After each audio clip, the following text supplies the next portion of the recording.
Welcome back everyone. आज हमारा जो टॉपिक है वो क्लास 9 का सेल है और साथ में it will also help for NEET students and class 11 students to study this topic. ये जो टॉपिक है ये सेल है और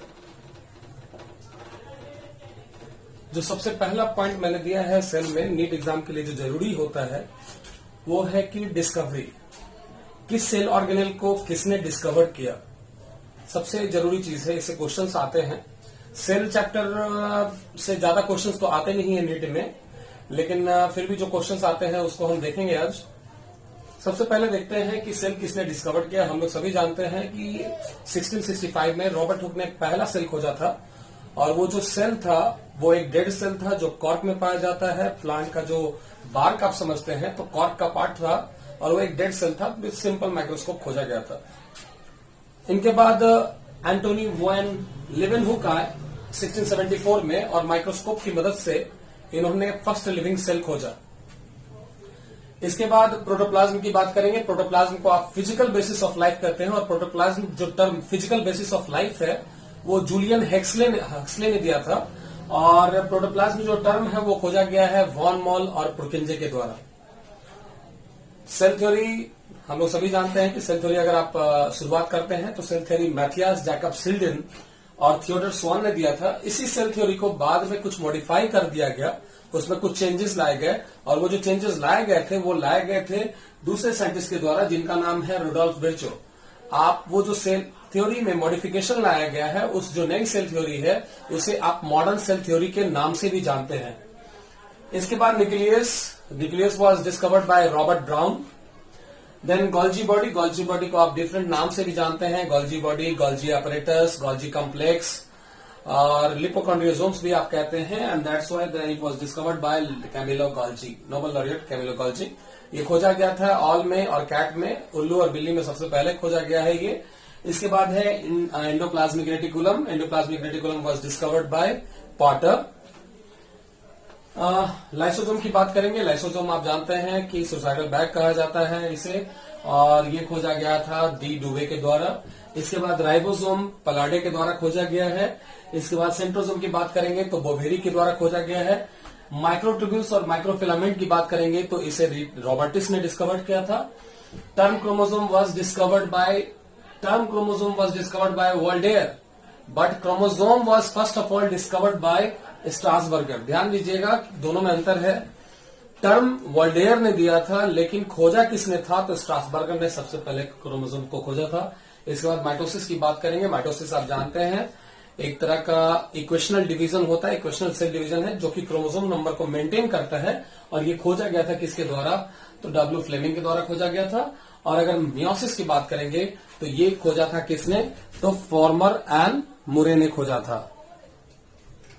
अगर आपने देखा कि सारा डिस्कवरी क्या क्या है, इसके बाद हम बात करेंगे सेल की। तो सेल में सबसे पहले बात करेंगे सेल के टाइप्स कितने होते हैं। तो सेल के 3 टाइप्स आप अगर देखेंगे तो पहला होता है प्रोकैरियोटिक सेल और दूसरा होता है यूकैरियोटिक सेल। जनरली हम यही दोनों पढ़ते हैं, प्रोकैरियोटिक सेल और यूकैरियोटिक सेल। एक तीसरा भी सेल टाइप होता है जिसे आप कहते हैं मेसोकैरियोटिक सेल। जो प्रोकैरियोटिक सेल है अगर आप जानेंगे तो अगर प्रो और कैरियोटिक इन दोनों शब्दों को डिस्टिंक्ट करेंगे, अलग अलग करेंगे तो प्रो का मतलब होता है प्रिमिटिव और कैरियन का मतलब होता है न्यूक्लियस।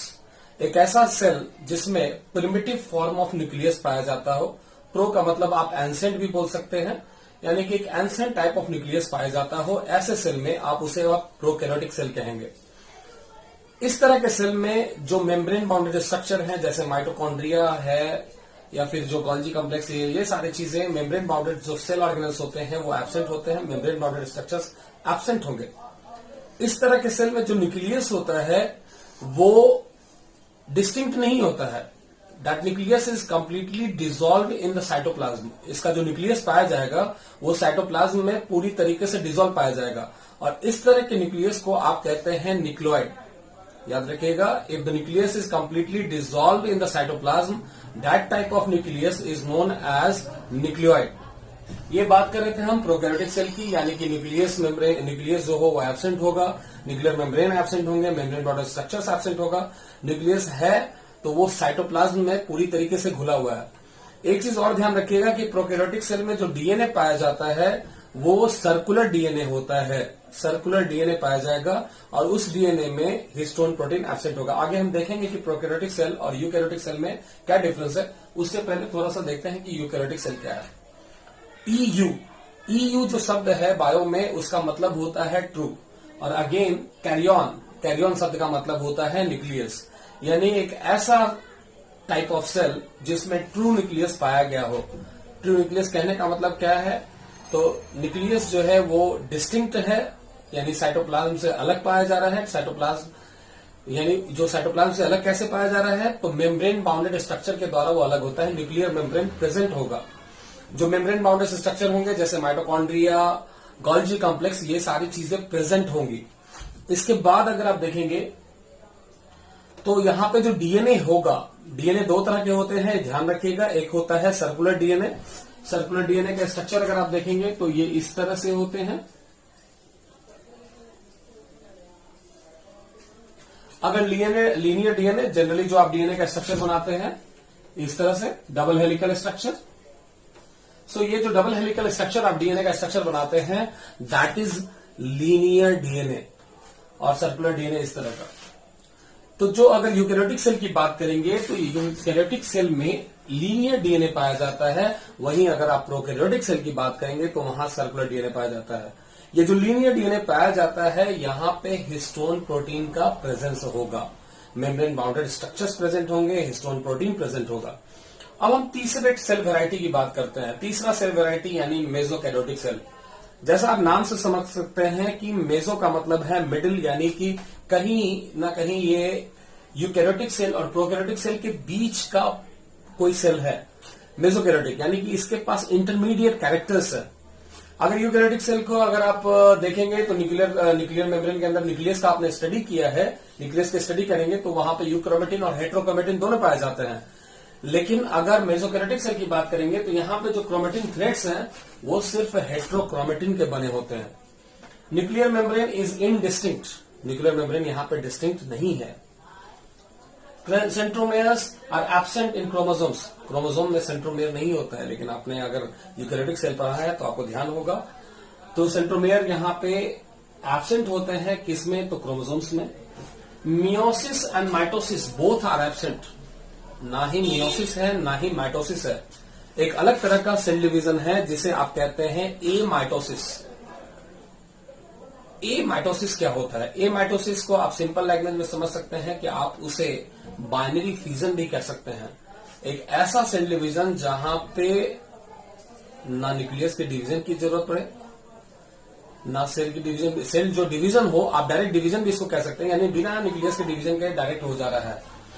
तो इस प्रकार का जनरली जो ए माइटोसिस डिवीजन होता है सेल का, that is mainly present in case of ciliates. जो सीलिया वाले ऑर्गेनिज्म है जिनमें सीलिया प्रेजेंट है, उनमें ये पाया जाता है। As for example I have written there that is dinoflagellates. तो जो मेसोकैरियोटिक सेल है वो इंटरमीडिएट कैरेक्टर्स होते हैं, उसमें जो क्रोमेटिन थ्रेड्स होंगे वो हेट्रोक्रोमेटिन के बने होंगे। इसमें अगर न्यूक्लियर मेम्ब्रेन देखेंगे तो इंडिस्टिंक्ट होंगे, सेंट्रोमियर जो होंगे वो एब्सेंट होंगे, और माइटोसिस और मियोसिस एब्सेंट होंगे, और सेल डिवीजन ए माइटोसिस के द्वारा किया जाएगा। इसके लिए एक और टर्म यूज किया जाता है ए माइटोसिस के लिए, कैरियोस्टेनोसिस। याद रखिएगा, द टर्म इज कैरियोस्टेनोसिस। इसके बाद हम देखेंगे कि प्रोकैरियोटिक सेल और यूकैरियोटिक सेल में क्या डिफरेंस है। Now we are move back to prokaryotic cell and eukaryotic cell. Prokaryotic cell और यूकैरियोटिक सेल का अंतर देखेंगे कि क्या है। तो जो सबसे पहला अंतर है, क्योंकि प्रोकैरियोटिक मतलब न्यूक्लियस पूरा वेल डेवलप नहीं है, इनडिस्टिंक्ट नहीं है, और यूकैरियोटिक का मतलब डिस्टिंक्ट है और अलग है, और ट्रू न्यूक्लियस में मेम्ब्रेन बाउंडेड स्ट्रक्चर्स प्रेजेंट है। तो एक एक करके हम देखेंगे। I have written 10 differences between prokaryotic cell and eukaryotic cell. So let's start with the first difference. Outside the cell wall, a protective covering made up of polysaccharide. अगर prokaryotic cell की बात करेंगे तो जो सेल वॉल होता है, हम लोग अगर प्लांट सेल में देखेंगे तो सेल वॉल है, फंजाई में देखेंगे तो सेल वॉल है, लेकिन अगर बैक्टीरियल की बात करेंगे जहां पे सेल वॉल प्रेजेंट होता है, तो सेल वॉल के बाहर भी एक और प्रोटेक्टिव लेयर प्रेजेंट होता है जो कि पॉलीसैकेराइड का होता है। That is made up of polysaccharide carbohydrate, जो कि प्रोटेक्शन का काम करता है अनफेवरेबल कंडीशन में। और वो जो कवरिंग होता है उसे आप स्लिम लेयर बोल सकते हैं या फिर उसे आप कैप्सूल बोल सकते हैं। तो ये प्रोकैरियोटिक सेल का एक नेचर है जहां पे वो अपने सेल वॉल के ऊपर भी एक प्रोटेक्टिव कवरिंग बनाता है। उस प्रोटेक्टिव कवरिंग को आप स्लिम लेयर या कैप्सूल बोल सकते हैं, जो कि अनफेवरेबल कंडीशन में बहुत हेल्पफुल होता है मोनोरेंस के लिए। And this is made up of polysaccharide carbohydrate. अगर यहाँ यूकैरियोटिक सेल में बात करेंगे तो इस तरह का कोई लेयर पाया नहीं जाता है, इस तरह की कोई कवरिंग पाई नहीं जाती है। जो आउटर मोस्ट लेयर होगा यूकैरियोटिक सेल में, जो आउटर मोस्ट पार्ट होगा या फिर मेम्ब्रेन आप कह सकते हैं, जो आउटर मोस्ट कवरिंग होती है वो सिर्फ सेल वॉल है। दूसरा पॉइंट मैंने लिखा है सेल वॉल। सेल वॉल जो होगा यहाँ पे म्यूकोपेप्टाइड या ग्लाइकोपेप्टाइड का बना होगा, of course a kind of carbohydrate only. और यहाँ पे सेल वॉल अगर देखेंगे प्लांट सेल में भी आप जानते हैं सेलुलोज, हेमीसेलुलोज। अगर सेकेंडरी और टर्सरी स्ट्रक्चर में जाएंगे तो आपको लिग्निन, सुबेरिन मिलेंगे। तो यहाँ पे अगर यूकैरियोटिक सेल की बात करेंगे तो यहाँ सेल वॉल सेलुलोज और हेमीसेलुलोज का बना होता है, तो यहीं पे ये म्यूकोपेप्टाइड या फिर ग्लाइकोपेप्टाइड का बना होगा। एक चीज ध्यान रखिएगा, ये इंपॉर्टेंट टॉपिक है आपके लिए, आर्के बैक्टीरिया से रिलेटेड ये क्वेश्चन है कि आर्के बैक्टीरिया को आप आर्के बैक्टीरिया में भी पढ़ेंगे ये चीज को, जब डायवर्सिटी का टॉपिक आएगा उसमें देखिएगा आप। जो आर्के बैक्टीरिया है उसको कहा जाता है थर्मो एसिडोफाइल्स। ध्यान दीजिएगा टर्म को, थर्मो एसिडोफाइल्स। थर्मो का मतलब होता है टेम्परेचर और एसिडो का मतलब होता है एसिडिक कंडीशन। एक ऐसा बैक्टीरिया जो कि एसिडिक कंडीशन के साथ साथ एक्सट्रीम टेम्परेचर में भी सर्वाइव कर जाता है। 86 डिग्री टेम्परेचर में भी वो सर्वाइव कर जाता है। क्यों सर्वाइव करता है? क्योंकि उसमें जो सेल वॉल बना होता है वो ब्रांचिंग के द्वारा होता है, पॉलीसेकेराइड ब्रांचिंग के द्वारा होता है, ब्रांच बनाता है, पॉलीसेकेराइड ब्रांचिंग होती है, क्रॉस ब्रांचिंग होती है, उसके कारण होता है। और वो जो पॉलीसेकेराइड होता है उसका नाम होता है स्यूडोम्यूरिन। तो अगर आपसे सवाल करता है कि cell wall of bacteria is made up of what, तो then you will answer peptidoglycan. But if the question asked to you is कि cell wall of archaebacteria, cell wall of archaebacteria is made up of what, then your answer will be pseudomurein. तो ध्यान रखिएगा आर्केबैक्टीरिया का सीडोम्यूरिन, और अगर सिर्फ bacteria पूछता है तो पेप्टाइडोग्लाइकेन। अगर स्पेसिफिकली आपसे पूछा जा रहा है कि आर्केबैक्टीरिया का क्या होगा तो आप कहिएगा सीडोम्यूरिन। तीसरा देखते हैं हम लोग, of course the simple point that is, मैं 2-3 बार इसको डील कर चुका हूं, आपको बोल चुका हूं कि मेम्ब्रेन बाउंड्री स्ट्रक्चर्स जो होंगे वो प्रोकैरियोटिक सेल में एब्सेंट रहेंगे। अगर यूकैरियोटिक सेल की बात करेंगे तो मेम्ब्रेन बाउंडेड स्ट्रक्चर्स जो रहेंगे वो प्रेजेंट रहेंगे। राइबोसोम्स, राइबोसोम्स बहुत ही इंपॉर्टेंट होता है, स्फेरिकल स्ट्रक्चर है और प्रोटीन सिंथेसिस में हमेशा हेल्पफुल होता है। आरएनए और प्रोटीन में इसकी बहुत जरूरत है, रेप्लिकेशन। और इसमें भी जब आप पढ़ेंगे 12th का जो टॉपिक आता है रेप्लिकेशन, ट्रांसक्रिप्शन और ट्रांसलेशन, वहां भी आप इसका रोल पढ़ेंगे। तो ये जो राइबोसोम्स हैं ये सिर्फ 70S पाए जाते हैं, किसमें? तो प्रोकैरियोटिक सेल में। लेकिन अगर यूकैरियोटिक सेल की बात करेंगे तो 80S जनरली आपके जितने सेल्स हैं सब में 80S पाए जाते हैं। यूकैरियोटिक में only 80S ribosomes are found. लेकिन अगर प्लांट के बात करेंगे तो वहां क्लोरोप्लास्ट यानी प्लास्टिड्स और एक और है ऑर्गेनल आप कह सकते हैं जो कि माइटोकॉन्ड्रिया है। तो प्लास्टिड्स और माइटोकॉन्ड्रिया में 70S राइबोसोम्स पाए जाते हैं। उसके अलावा जितने भी यूकैरियोटिक सेल हैं वहां पे 80S राइबोसोम्स पाए जाते हैं। तो प्रोकैरियोट में सिर्फ 70S टाइप ऑफ राइबोसोम्स होते हैं। एस का मतलब होता है स्वेडबर्ग यूनिट, जैसे लेंथ का यूनिट मीटर होता है वैसे ही समझिए कि एस का मतलब होता है स्वेडबर्ग यूनिट। इसके बारे में जब आप राइबोसोम्स पढ़ रहे होंगे वहां पे डील करेंगे कि क्यों है ऐसा, क्योंकि साइंटिस्ट का नाम था ऐसा, आगे देखेंगे इसको हम लोग। तो यहाँ प्लांट यूकैरियोटिक सेल में 70S के साथ साथ 80S भी पाया जाता है। 70S के लिए मैंने यहाँ लिख दिया है कि सिर्फ ये प्लास्टिड्स और माइटोकॉन्ड्रिया में पाए जाएंगे, इसके अलावा सब में 80S ही पाया जाएगा। इसके बाद नेक्स्ट देखिए नेकेड डीएनए। यहाँ जो डीएनए पाया जाता है वो नेकेड डीएनए होता है, लेकिन ऐसा यहाँ पे कुछ नहीं है। नेकेड डीएनए सिर्फ प्लास्टिड्स और माइटोकॉन्ड्रिया में पाया जाता है। यहाँ पे प्लास्टिड्स और माइटोकॉन्ड्रिया एक्सेप्शन है। आपको अभी मैंने डील किया था सर्कुलर डीएनए, तो that circular DNA is only known as naked DNA. That circular DNA is found in plastids and mitochondria. Plastids और माइटोकॉन्ड्रिया को छोड़ के सर्कुलर डीएनए और कहीं नहीं पाया जाता है यूकैरियोटिक सेल में। लेकिन प्रोकैरियोटिक सेल में जितने भी होंगे सब में सिर्फ सर्कुलर डीएनए पाया जाता है। एक और पॉइंट है कि अगर सर्कुलर डीएनए पाया जा रहा है तो उसमें यानी नेकेड डीएनए में कभी भी हिस्टोन प्रोटीन नहीं होता है। हमारा जो नेक्स्ट पॉइंट है वो है DNA without histone protein. Naked DNA में कभी भी हिस्टोन प्रोटीन नहीं पाया जाता है। वहीं अगर आप लीनियर डीएनए क्योंकि पाया जाता है यूकेरियोट्स में, तो लीनियर डीएनए में हमेशा हिस्टोन प्रोटीन प्रेजेंट होंगे। इसके बाद बात करेंगे माइक्रोफिलामेंट्स की, माइक्रोट्यूबुल्स की। माइक्रोफिलामेंट्स इसमें एब्सेंट होते हैं, तो वहीं अगर माइक्रोफिलामेंट्स इसमें देखेंगे, यूकेरियोटिक सेल में देखेंगे तो वहां प्रेजेंट होंगे। Cyclosis absent and cyclosis present. Prokaryotic cell में साइक्लोसिस नहीं होता है और यूकेरियोटिक सेल में साइक्लोसिस होता है। आप जब ये टर्म सुन रहे हैं तो आपको दिमाग में आ रहा होगा आखिर साइक्लोसिस होता क्या है। समझिए, साइक्लोसिस का मतलब होता है जो सेल है, देखिए ये सेल है और सेल में आपका ये प्रोटोप्लाज्म है। ये प्रोटोप्लाज्म का मतलब होता है liquid component of the cell. जो स्ट्रीमिंग मूवमेंट होगा प्रोटोप्लाज्म का, तो अगर आप साइक्लोसिस डिफाइन करना चाहते हैं तो प्रोटोप्लाज्म जब पढ़ाएंगे उस समय आपको बताएंगे कि सारा क्या होता है, बट यहां पे आपको बता दे रहा हूं साइक्लोसिस का मतलब होता है streaming movement of protoplasm is called cyclosis. Protoplasm का जो मूवमेंट होता है उसे ही आप साइक्लोसिस कहते हैं। तो प्रोकैरियोटिक सेल में साइक्लोसिस एब्सेंट होगा, वहीं यूकेरियोटिक सेल में साइक्लोसिस प्रेजेंट होता है। इसके बाद हमारा जो नेक्स्ट टर्म है वो है माइटोसिस और मियोसिस। अभी मैं डील कर रहा था मेसोकैरियोटिक, जहां पे मैंने आपको बताया। तो माइटोसिस और मियोसिस प्रोकैरियोटिक सेल में एब्सेंट होते हैं। होता किस चीज से है सेल डिवीजन? तो ए माइटोसिस के द्वारा सेल डिवीजन होता है। वहीं अगर आप बात करेंगे यूकेरियोटिक सेल में तो यहां पे मियोसिस और माइटोसिस प्रेजेंट होंगे। आप सभी जानते हैं कि माइटोसिस जो है वो इक्वेशनल डिवीजन है, जहां पे क्रोमोसोम नंबर मेंटेन होते हैं। जनरली ये सोमैटिक सेल में होता है। सोमैटिक सेल का मतलब क्या है? सोमैटिक सेल का मतलब होता है कि वैसे cell which are not going to participate in reproduction process. आपके बॉडी में वैसे सेल प्रेजेंट हैं जो कि रिप्रोडक्शन में भाग नहीं लेते हैं, तो आप उसे सोमैटिक सेल कहेंगे। And the cells which participate in the process of reproduction, जो कि स्पर्म और ओवम को बनाने में हेल्पफुल हो, वो जर्म सेल कहलाते हैं। तो जो माइटोसिस होता है वो आपके सोमैटिक सेल में होता है, आप सोमा सेल्स भी कह सकते हैं।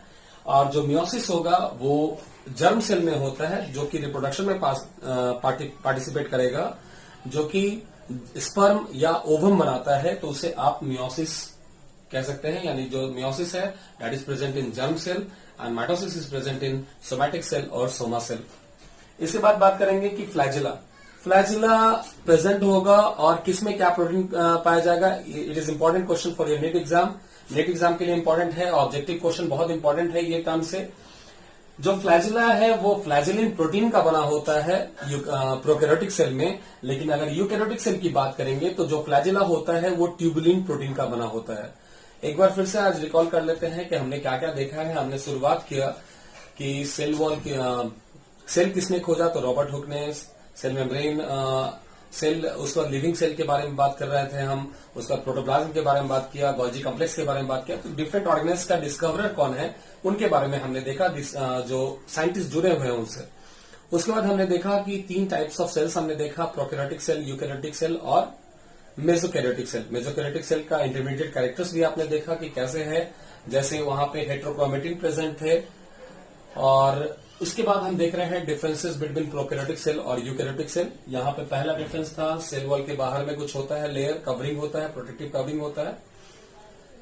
तो ये है आपका प्रोकैरियोटिक सेल और यूकैरियोटिक सेल। नेक्स्ट वीडियो जो आएगा उसमें हम लोग देखेंगे सेल वॉल के बारे में, और सेल वॉल के बारे में साथ साथ उसमें हम पढ़ेंगे स्ट्रक्चर्स ऑफ पिट। पिट के स्ट्रक्चर के बारे में देखेंगे। That will be also important for you. So like and subscribe this channel so that we can upload more and more videos regarding main topics or important topics of NEET exam, board exam. Thank you.